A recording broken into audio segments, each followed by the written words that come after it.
everybody. Trying something different today. Using my computer. So we're gonna see how this goes, but I might just switch over to my phone.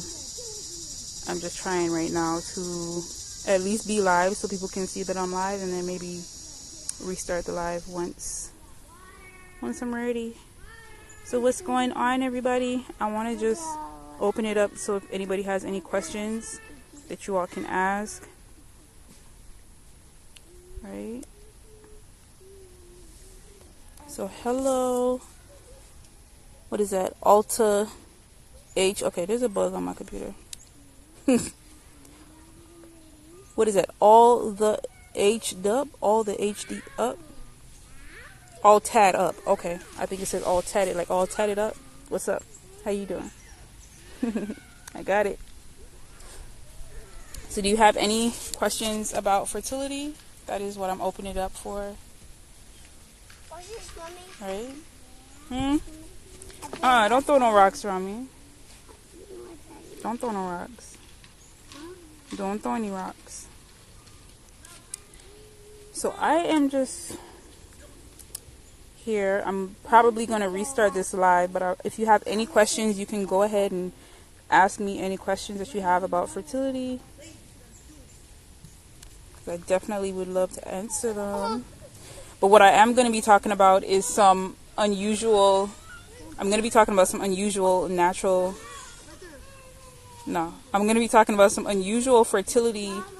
fibroid causes. Some unusual causes for why you might have fibroids, or why a woman might have fibroids that you may not have thought about.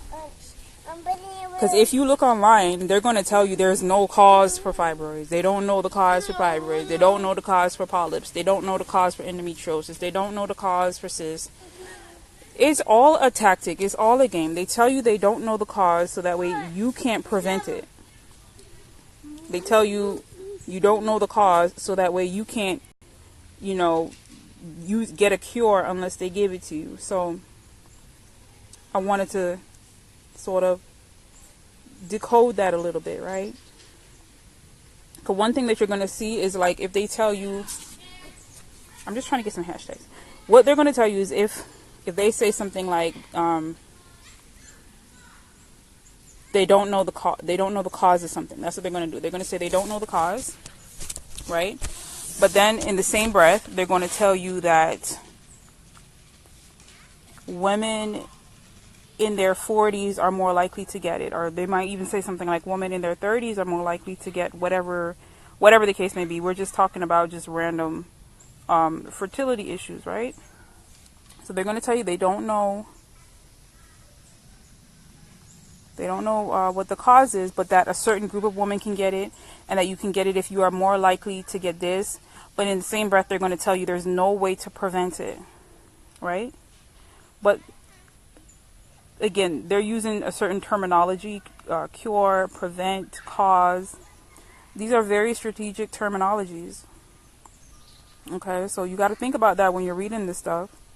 Why do they keep using those same words? Why don't they use words like remedy? Is there any remedy? Are there any natural remedies? They don't use words like that. Why not? It's strategic, right? So you have to sort of like read between the lines. When they say there's no cure or there's no remedy, but then in the same breath they tell you that you're more likely to get it if you have such and such and such and such. Usually those such and such and such and such likelihood of getting it, usually your solution lies in knowing what the such and such is, or taking advantage of being in that such and such range. So let me give you an example. If they tell you that there is no cause for polyps, but that women who are 40 years old or older are more than likely to get polyps,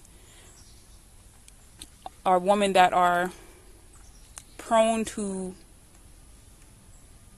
like vaginal issues or whatever the case may be, are more than likely to get polyps. So you kind of gotta, for one, one of your remedies is going to be having knowledge. So having knowledge is going to definitely serve you well, right?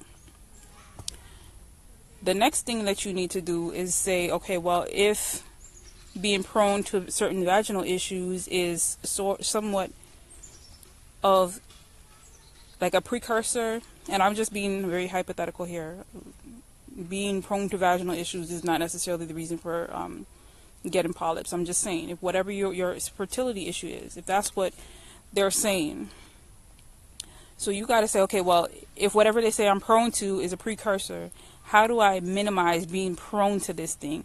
What tends to cause somebody to be prone to the thing they say you're prone to? And I know I'm speaking in ifs and coulds and probablys, but this is what it is. You got to decode it, because they're not going to tell you. So you got to just think a little bit. Remember, people only use a certain percentage of their brain. So you got to sort of intentionally be mindful of this and intentionally sit with yourself and think about this, right? So you got to decode. It's kind of like using the dictionary. So if you're looking up a word and you don't understand the word and they say this word means this, you might not understand the word that they say it means. So you got to go now and look up the word that they say it means. And then you might not understand that word, but they say the word means this in the dictionary. So you got to first understand what that word means in order to understand what the next word means, in order to understand what the word that you are even looking for means. So you got to kind of do the same thing with fertility issues when you're trying to find out either what the reason or what the cause and the effect, what has caused the effect, what effect has caused the cause. I really hope you can keep up. Next time I'm going to come with a specific example, but I know so many women have just so many different fertility issues, right? So then you got to work backwards and you got to say, okay, well, if women who are prone to this get this, what can I do to minimize being prone to that thing in the first place? You know, it might be that you have to, again, change your diet. You might have to change your mindset. You might have to adjust your lifestyle, right?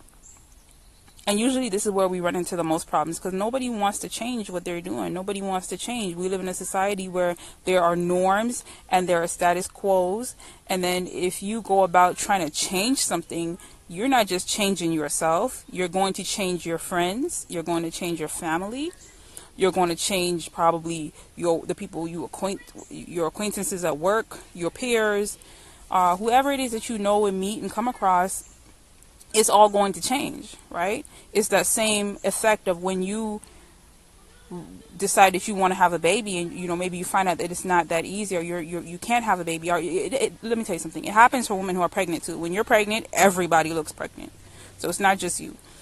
But it's the same thing. When you change, everything around you changes too. And this is where we run up into a lot of the problems when it comes to addressing our fertility issues, knowing that we need to change our lifestyle. It becomes, you start worrying about what everybody else is going to think of you, how everybody else is going to look at you. Are they going to think that you're trying to be better than them? Are people going to start getting jealous of you that, ooh, now you're doing self-care, you're worshiping your yoni? You can get a lot of hate for doing something as simple as like a yoni steam or whatnot, right? So you got to think about that. And then you got to really find out what is more important. Is you being healthy and having a womb, okay, more important than what somebody else is thinking about you, what other people are saying about you? Is that more important than the things that you have been doing, right, that is messing you up right now? And so, that you might have to take some time. You might have to take a break before you really jump into trying to heal yourself, especially naturally. And this is, again, why people don't like to go the natural route, because there's a lot of interpersonal stuff that you need to work out. Like, you really got to assess your mindset. You got to assess your thought patterns. You got to assess your wants and needs. Meanwhile, it's easy to just act like the womb doesn't matter and act like, none of this is real, and just go straight into a clinic or something, take some pills, and then walk out 15 minutes later, or go for some like elective treatment or whatever, and walk out an hour or 2 hours later and feel as though they really did something, when all they just cut something out. I mean, you could cut something out. If you cut a bad part out of a fruit out, if you let that fruit sit there in the table or something, come on, did you really address the issue? Is that fruit not going to look like the part you cut out, a day later? So you gotta address the deeper root cause. What if that fruit was grown in better soil? What if you picked that fruit, when it was time to pick it, and didn't have to spray it with all types of chemicals? What if you ate that fruit more locally? What if you handled that fruit well and didn't freeze it in order to get it to us? You wouldn't even probably need to cut anything out. So we need to sort of deal with our womb in the same way. We need to acknowledge the seasons that it is in, the changes that it goes through.